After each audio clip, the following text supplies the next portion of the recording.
Oliver. The newcomers finishing first and third. Tom Tulliver in third place. Beignet weakened out of contention inside the last furlong. Didn't finish her race. Crowley was punching away at this one a couple of furlongs out, but he got more than enough response. Yeah, I thought what was key, they went very steady here, Dave.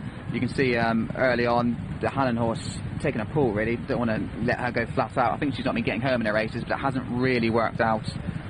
She's just ended up doing a little bit too much, even though they tried to hold on to her. And even though you've got some green horses, there's not actually much between the whole field at the moment. They've kind of sprinted from the two-pole, and I think it just caught the winner out here. You can see Jim has got him nice and settled, and he's had to ask him to go. And on his first run, no surprise, because those of experience just knew their job a little bit more.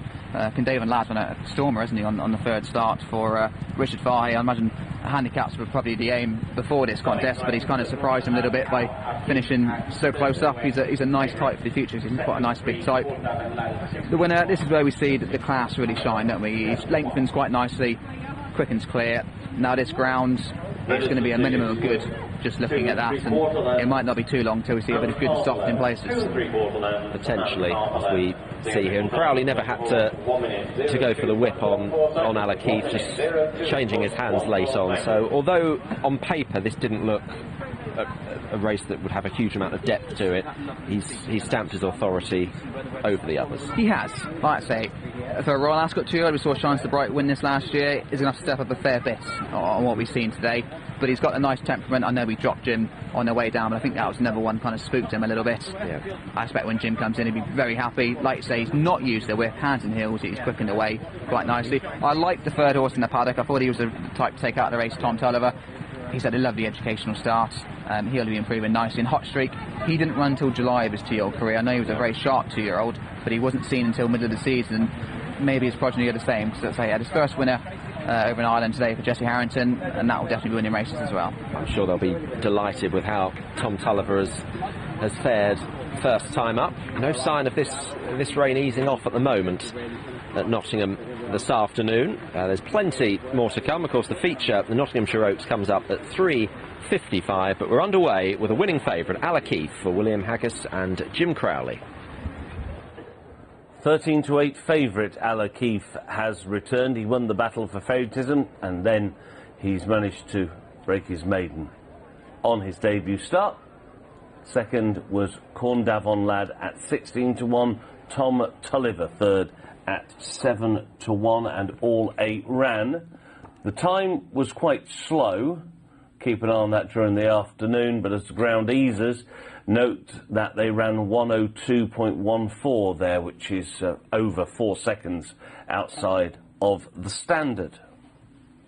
It's now officially yielding ground at Listowel. And we move on to the second, which is the Croomhouse stud Irish EBF Fillies Maiden. And we have an odds-on favourite here in the shape of number 6 on the card, and I'm going to let Fran tell us what it's called. Mairead Kate. Mairead Kate. Mairead Kate. 5-2 Bella Chris, 7-1 Aswar, 11-1 bar those. We go here without number 4 Kalanora, who is a huge non-runner out of this race. They're down at the start. Mairead Kate then is your favourite, has had the 1 run so far. Billy Lee is aboard for Paddy Toomey, and Mairead Kate finished 4th, beaten 4 1/4 lengths on her debut in a big field at Gore in over 7 furlongs. Yeah, quite a taken debut. A little bit green early on, but warmed up into it and travelled and made, you know, taking progress from the 2 furlongs out to look like it was actually going to go and maybe run second or third, and it petered out a bit in the end. Looked like it got tired, but wasn't knocked about. Hasn't run since early April. You'd get the impression that maybe Paddy Toomey's been waiting for a bit of cutting the ground, possibly for it. You know, it's been entered up a few times, and this the first time it's appeared on track with similar ground to what it ran on. She'd look open to a lot more progress on the back of that run. Paddy Toomey's having a superb time. Like, he had 2 runners in the Guineas last week at big odds, and both got into the money. Yep. And you know, is looking up now, 5 wins from 19 runners this year, and numerous place horses. Says it all. He's a very shrewd operator, and I'd say he's had this race picked out for a while. Okay, then, that is Mairead Kate. She is the favourite. You're looking there at number 2. That is Aswar. They are trying to load. You'll note they've now put a pink cap on Aswar, one of a couple of runners in this race for Sheikh Hamdan. I want to talk about the second favourite here, Bella Chris, because she's got an intriguing pedigree profile. She's by the late lamented Scat Daddy. She's out of an Arch mare. She runs in the well-known Stars and Stripes colours of American owner Sally Rowley Williams, of course Special Tiara, her most famous horse, but now Sally turning her attentions also to having some very interesting horses on the flat. And Bella Chris has shape with a fair bit of ability, but I'm afraid she hasn't been Mrs. Consistent, because she's thrown in a couple of clunky efforts as well. No, and I'd say they're struggling a bit with this filly, just find the right trip and everything. You know, they've tried various tactics. High head carriage, you know, not the most enticing head carriage. She made a running in Nace recently, and maybe, I know she's Scat Daddy, but she looked to have plenty of knee action. Maybe the fast ground wasn't letting herself down, but she was definitely climbing into the air, and I just wonder how resolute she is, you know, and perhaps back to this shorter trip, user experience on a track like this might suit, but you'd have a question mark about her attitude. I suppose one thing is this will be the softest ground now she's ever encountered. Yeah, definitely, and if that brings about further improvement, she ran a similar race as 2-year-olds, you know, she was stargazing, climbing into the air, and she hasn't got any better for racing, you know, so maybe with a knee she'll let herself down and stride out a bit better on it. Tenby's Niece, now in the white and black colours, changed from the colours in the paper, will be the last one to move forward. Let's go back to Listowel once again and get the commentary.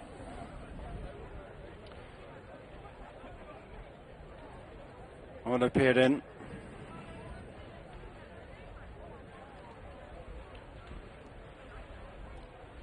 They're off. 7 runners over 7 furlongs here in the Croomhouse Stud Irish EBF Fillies Maiden, and quick to stride Moray Kate leads Risaalaat at the end of the first furlong. In third place is Keep the Best Side Out, and they're followed a length and a half back by Bella Chris, and then Tenby's Niece on the outside of Aswa in a pink cap. Mwirisk is at the back of the field. Continuing their journey down the far side with less than 5 furlongs to go, and it's Moray Kate and Billy Lee showing 2 in front of Risaalaat and Chris Hayes. Third is Keep the Best Side Out and Andy Slattery as they reach the end of the back straight, and they'll soon be at the halfway stage. Bella Chris is pushed along and getting a reminder in 4th place. Then Aswa, Tenby's Niece and Mwirisk, they're well spaced out, having passed the halfway stage. 3 to go, Moray Kate and Risaalaat, 3 in front of Keep the Best Side Out. Pushed along on the outside to try and close is Bella Chris, and then Aswa, well clear of Tenby's Niece and Mwirisk, racing round the home turn, and it's Moray Kate in front, maintaining an advantage of a length and a half over Risaalaat, and then Keep the Best Side Out, and Bella Chris is next as they race towards the final furlong. Moray Kate with challenging on the outside, Risaalaat, and these 2 in front, a few lengths in front of Keep the Best Side Out inside the final furlong, and it's Risaalaat in the lead from Moray Kate, and then Keep the Best Side Out, and Bella Chris is staying on, but it is Risaalaat and Chris Hayes out in front is going to win it for Kevin Prendergast, with Bella Chris coming through to take the second. Aswa might have snatched the third in between Keep the Best Side Out and Moray Kate Weekend. Kevin Prendergast's Risaalaat has won in the hands of Chris Hayes and has made it 3rd time lucky taking this EBF Fillies Maiden. She has beaten Bella Chris, who's, well, you can almost write a book about the way she's gone through this race, but in the end, there's no fluke about the win here for Risaalaat, who stepped up big time on that 5th last time we saw us like her. Yeah, she did indeed, a big step up in form, and 24 hours on from a very close run in the Derby for connections. You know, Chris Hayes, Sheikh Hamdan, Mal Maktoum and Kevin Prendergast, and this filly improved significantly for her experience, didn't she? She jumped and got a nice toe off the disappointing favourite in the end. You know, we remarked during the race that the favourite, if she had no excuse on the day, she got out, Billy Lee got her out sharp and she travelled very well, but the eventual winner has got a lovely toe off her from this point on, and you know, it was a good winner on the day. You almost think they're the favourite. They might, they debuted her over 7. You just almost feel that they might want to drop her back here, because the problem is, she's had an uncontested lead, she got everything her own way, and yet she's well and truly beaten with a furlong and a half to go. She is. She's from a mixed kind of family, and being as Zebedee, based on what you've seen today, you'd have to say definitely a step back to 6 furlongs is going to suit her very well. Not that she was keen, but she was striding along at a good even gallop all the way, and probably doing plenty for today's conditions and over this trip. I'd like to see her back at 6 furlongs. She'd be hard to beat in a similar company, but take nothing away from the winner. It was a very good performance and a step in the right direction. Now we can't avoid it any longer. We've got to talk about Bella Chris. She has run her own race, and it's a real ride by Shane Foley to get her as close as he has. Once she's got some targets to run at and she passes horses, she has actually stayed on, but she doesn't seem to want to do it at all. No, she was no help from the word go, was she? I think she might have even jumped the road initially and was on the back foot, and Shane had to, give her a few reminders, with 5 furlongs to run, 3 furlongs to run, and she eventually consented to run by tiring rivals, and obviously has the ability to go and win a race of some standard, but her attitude, it leaves a lot to be desired. Does indeed. The other eye catcher here staying on late is Dermot Wells' Azwa in the pink cap, the second colours of Sheikh Hamdan. She has had to thread the eye of the needle very late to get involved in the photo for third place, and she's stayed on quite eye-catchingly close home.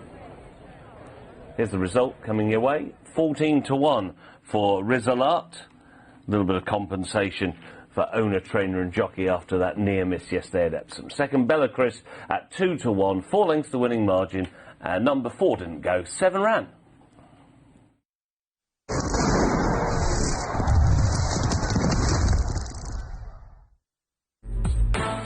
Dubai, on my way from home. Cheltenham, bit chilly for me. Not that this guy's noticed. Royal Ascot.